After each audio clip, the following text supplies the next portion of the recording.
So, ito ka from dito, take home ko na ito. Pwede kayo itong take home. Parang may ugat na yata. Ayun. Dito ka from dito, pag pumunta kayo dito, maraming, hindi lang mga halaman yung mabibili nyo, mga gulay, kamote, mga saging. O, yung kamote, 20 pesos. Yung nakita nyo, yung mga mayana, 50 pesos. Depende sa laki ng mayana. At maraming mga halaman din po dito sa mga vegetable na sariwa. Thank you po, ate. Nagbakal na ba kami?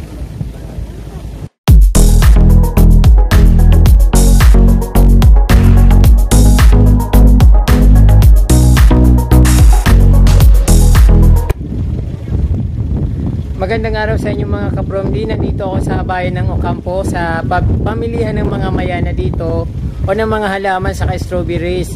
Bali meron silang strawberries farm dito, pero bago pumasok sa strawberry farms, may dadaanan ng mga mayana plants na binibenta rin. So dito sa likod ko nakalagay yung may interest at 20 pesos kapag hindi ka bibili ng halaman. Dapat pag halimbawa mamamasyal ka lang, kailangan mo magbayad ng 20 pesos para makita mo yung mga kung ano may nandun sa loob ng farm nila, katulad ng strawberries at mga mayana na tinitinda nila. So dito ako nakabili ng mayana na rare. So wala akong nakikita nun sa ibang mga video, kahit sa YouTube, kahit sa ibang bansa, wala akong nakikita ng ganong halaman. Dito ko siya nabili, tapos yun nga, nag-isa lang siya, then napakaraming variety ng halaman dito, pero yun lang naiba, saka yun lang nakita ko na mas nakakaiba from dito. So papasokin natin yung mayana farm dito at strawberry farm para makita nyo kung ano yung mga magandang halaman dito na pwedeng bilhin, at kung pupunta man kayo dito makikita nyo rin kung anong pwede nyo bilhin. Ito ka from dito, sobrang lakas ng hangin dito sa gilid ng kalsada bago pumasok ng kanilang mayana farm. Ito na yung makikita mo, ito na yung agad yung bubungat sa'yo ng mga variety ng coleus. So iba't ibang variety ng coleus dito ka from day, pero yung iba naman biri mo naman sa atin yung iba.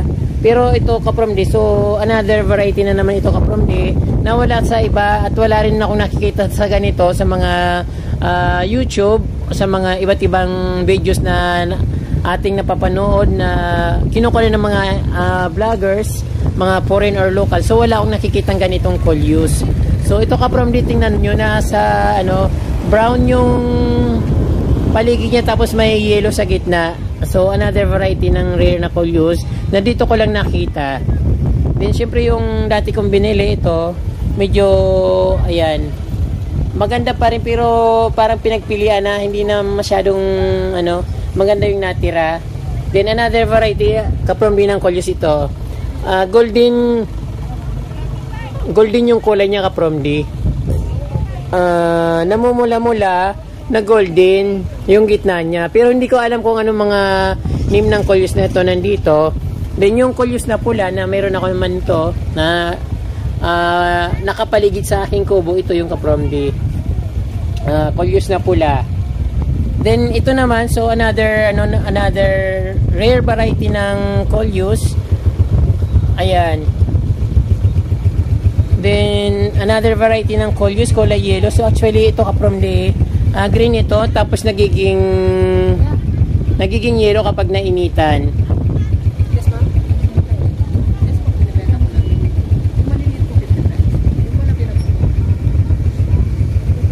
Ayan kapromdi. So maraming mayana dito, iba't ibang variety. At makakapili ka kung anong gusto mo. Mayroon maliit, mga bagong tanim, at mga medyo malalaki na. So yung bintahan dito ng bawat nasa yung nasa tanim na sapat o sa plastic ay 50 pesos yung bintahan ng mga bawat nasa plastic yung kapromdi. Tapos ito yung neon mayana. Marami rin sila mga iba't ibang halaman dito kapromdi, katulad nung ayan, hindi ko masyadong kabisado, pero mostly yung dati may tinanim ako sa bahay na ganon.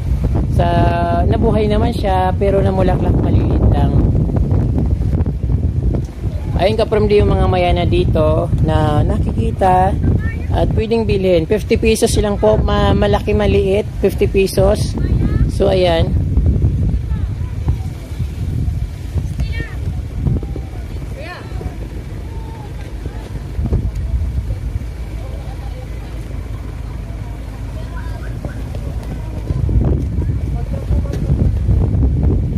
Ayan, napakaraming variety ng mayana at matataba sila ka-from di.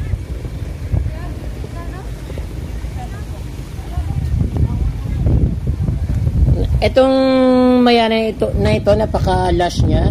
Sobrang laki yung dahon niya. Kasing lapad ng mga palad ng mga basketball player kasi ang taba-taba niya at ang laki.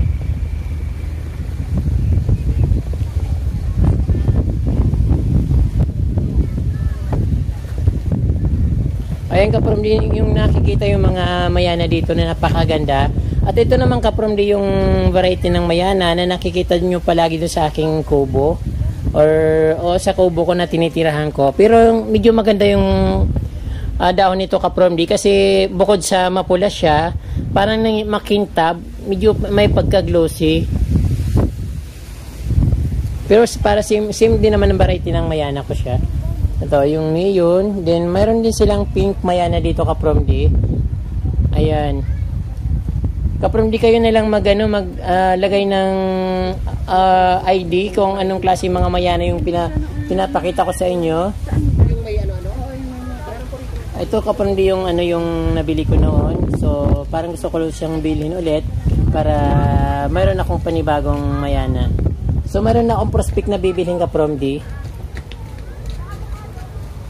So ito bibilhin ko ito. Ito bibilhin ko ito. 50 pesos. Then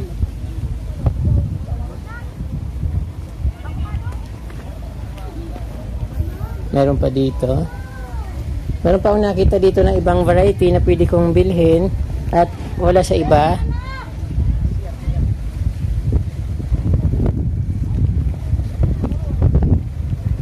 Ito ka-from di, ibang klase rin ito.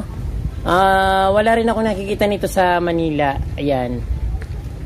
So, siguro kasali na rin siya sa wishlist.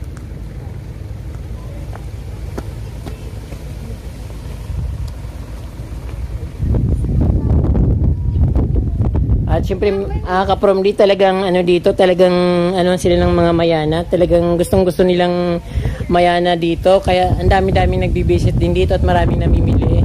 Ito ka-from di yung another na mga tanim nila ng mayana.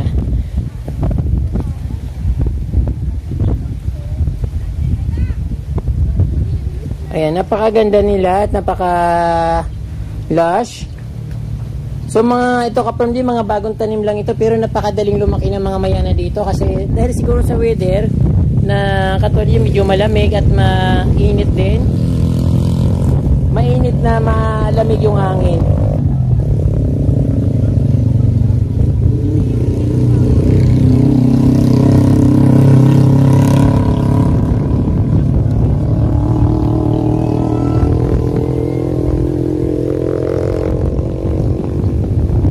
At ito yung mother plant nila. Parang dito yata sila kumuha ng mga pananim.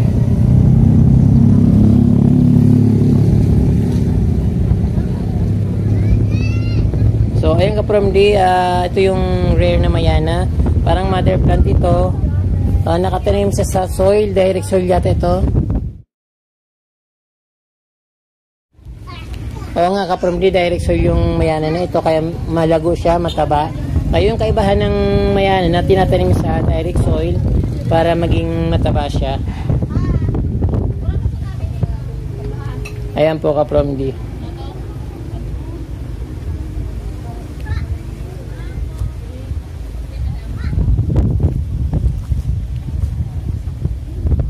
Then dito naman po medyo katulad din naman sa akin, so hindi na siya iba sa akin at very familiar na siya sa akin. Ito yung halaman na sinasabi ko palagi na nasa dulo palagi ng dila ko, na mayroon din ako nito dati, kaso lang ano, parang ano siya, natunaw lang dahil sa sobrang ulan, kaya ano, kaya parang lumade siya hanggang, pero hindi siya namamatay ka from kasi nag-ano siya, nagkakaroon ng valve. Yung valve pwede naman itanim siya, ano, pag nakuha mo yung valve pwede ulit siyang itanim. Pero ang bintahan nito ka from dito ay mahal, parang 500 pesos yung malaki. Meron na ako niyan dati na nakuha ko rin sa Baguio, or binili ko sa Baguio. Yun, ang kaibahan dito ka from sobrang mahal ng mga halaman dito nang gagaling sa Baguio. So yung pinakamura lang dito yung mga mayana. At dito sa taas ka from dito naman yung ano, mga strawberry farm na makikita. Ayan.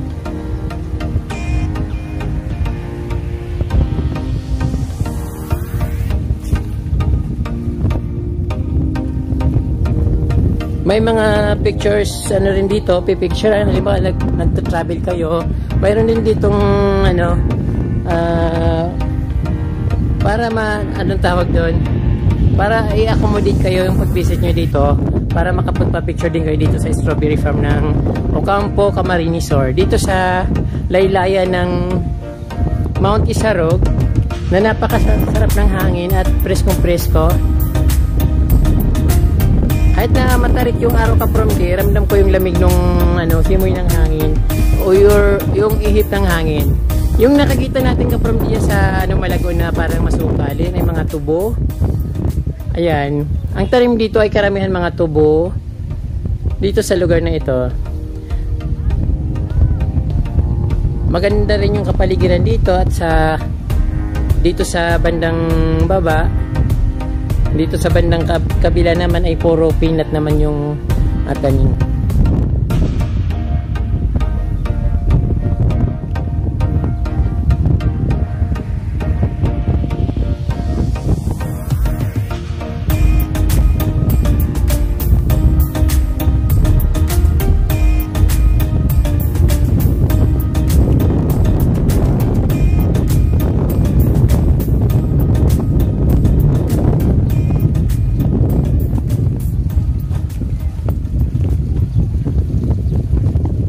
So ayun, kukunin ko yung bibilhin ko.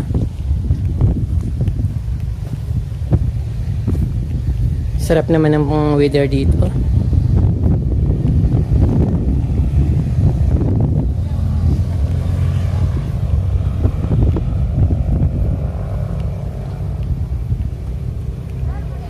So ito ka from dito, take home ko na ito.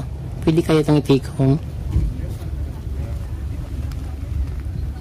Parang may ugat na yata.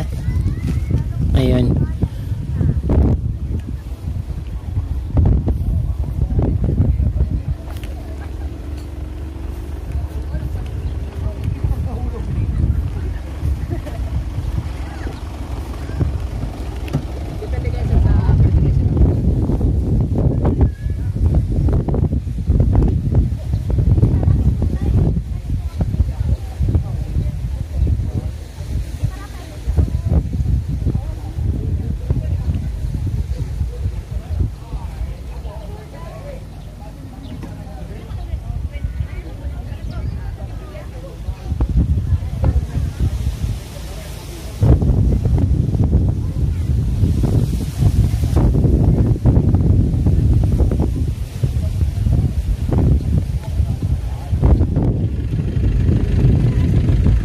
Dito ka from marami ring tindang ano dito, mayana sa gilid ng kalsada at iba't ibang variety rin. Makakita rin kayo ng mga rare na mayana dito.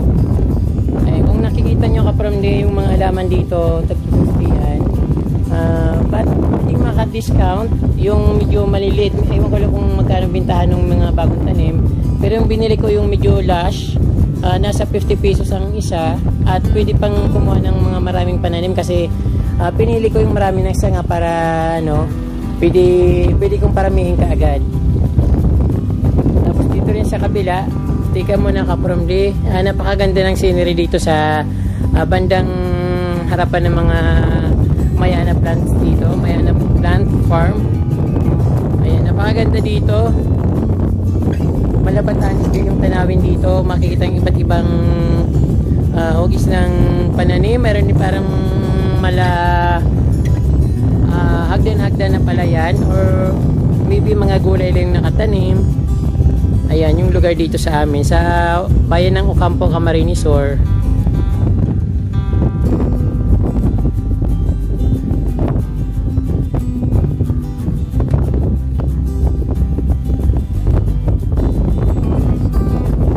Dito pa rin maraming mayanang paninda dito. Makakapamili kayo ng kung anong gusto nyo. Sabi ko nga mayroon mga rare dito na hindi natin nakikita sa Metro Manila at dito nyo lang makikita.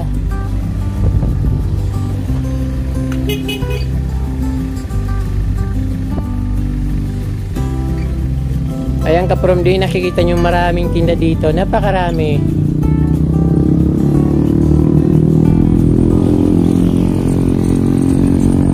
May bilihan din ng mga prutas dito, mga gulay. Mga sariwang prutas na bagong ani galing sa bundok. Tatanungin nga ito. Hello po ate. Gano'n naman po tabi yung batag na arkain eh? 60 per kilo. Yung avocado? 75 po. 70. So lahat po yung fresh na fresh galing sa bukid po. So mas maganda po direct na pumunta dito para makabili sila ng mas mura. So napansin ko po ate yung dito yung pakwan mura lang. No? Magkano per kilo po nito? 40 per kilo. So pag alam mo bibili ng ilang kilo yung isang buong ganito? Mga 5 po. 5 kilo. So mga nasa 210 to 10 to 20 mga ganon. So kasi yung may nagbibinta sa masyado ng mahal. Tapos masyado pang maliit yung mga binibenta. Dito ka-from di pag pumunta kayo dito maraming hindi lang mga halaman yung mabibili nyo, mga gulay, kamote, mga saging. O yung kamote 20 pesos. Yung nakita nyo, yung mga mayana 50 pesos. Depende sa laki ng mayana. At maraming mga halaman din po dito sa mga vegetable na sariwa. Thank you po ate. Ay bakal na ba kami? Ayan, so inaantayin ako ng kasama ko, ng friend ko. Gusto niya na yatang umuwi. So dito muna, saglit na lang dito. Medyo malakas yung hangin kaya masyadong maugong sa sound yung hangin dito kasi tumatama sa cellphone, sa camera.